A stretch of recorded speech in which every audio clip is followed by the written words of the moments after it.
ನಾನು ಮೋದಿಗೆ ಮತ ಹಾಕಿ ಎಂದು ಕೇಳಿಕೊಳ್ಳುತ್ತಿಲ್ಲ. ಭವ್ಯ ಭಾರತದ ಭದ್ರ ಬುನಾದಿಗೆ, ನಮ್ಮ ಮಕ್ಕಳ ಉಜ್ವಲ ಭವಿಷ್ಯಕ್ಕೆ, ದೂರದೃಷ್ಟಿ ಹೊಂದಿರುವ ಸದೃಢ ದಿಟ್ಟ ನಿರ್ಧಾರಗಳನ್ನು ತೆಗೆದುಕೊಳ್ಳುವ ನಿಸ್ವಾರ್ಥ ಪ್ರಾಮಾಣಿಕ ಸೇವೆ ಮಾಡುವ ಸಮರ್ಥ ನಾಯಕನಿಗೆ ಮತ ಹಾಕಿ ಎಂದು ಕೇಳಿಕೊಳ್ಳುತ್ತಿದ್ದೇನೆ. ಈ ದೇಶದ ಪ್ರಧಾನಿಯಾಗಲು ತಾಕತ್ತಿರಬೇಕು, ದಮ್ಮಿರಬೇಕು. ಸರ್ಜಿಕಲ್ ಸ್ಟ್ರೈಕ್ ಮಾಡುವ ತಾಕತ್ತು ಯಾರತ್ರ ಇದೆ? ಆರ್ಟಿಕಲ್ 370 ರದ್ದು ಮಾಡಿ ಕಾಶ್ಮೀರವು ಭಾರತದ ಅವಿಭಾಜ್ಯ ಅಂಗವನ್ನಾಗಿ ಮಾಡುವ ತಾಕತ್ತು ಯಾರತ್ರ ಇದೆ?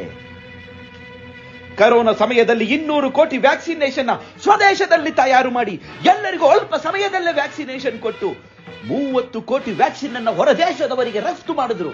ಆ ತಾಕತ್ತು ಯಾರತ್ರ ಇದೆ?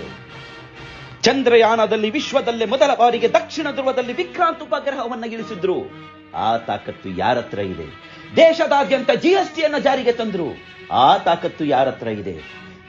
ರಷ್ಯಾ ಮತ್ತು ಉಕ್ರೇನ್ ಮಧ್ಯೆ ಯುದ್ಧ ನಡಿಬೇಕಾದ್ರೆ ಯುದ್ಧ ಭೂಮಿಯಿಂದ ನಮ್ಮ ಭಾರತೀಯರನ್ನ ರಕ್ಷಣೆ ಮಾಡಿ ಸ್ವದೇಶಕ್ಕೆ ಕರ್ಕೊಂಡು ಬಂದ್ರು. ಆ ತಾಕತ್ತು ಯಾರತ್ರ ಇದೆ?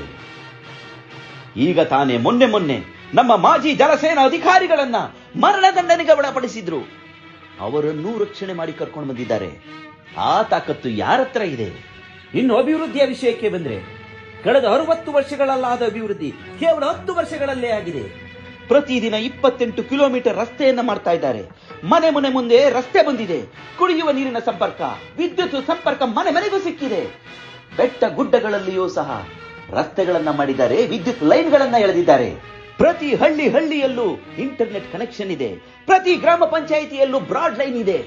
ಯಾವುದೇ ಕೃಷಿಕ, ವರ್ತಕ, ಕಾರ್ಮಿಕರು ತಮ್ಮ ಎಲ್ಲಾ ಕೆಲಸಗಳನ್ನು ತಾವಿದ್ದಲ್ಲಿಯೇ ಮೊಬೈಲ್ನಿಂದ ಮಾಡ್ಕೋಬಹುದು.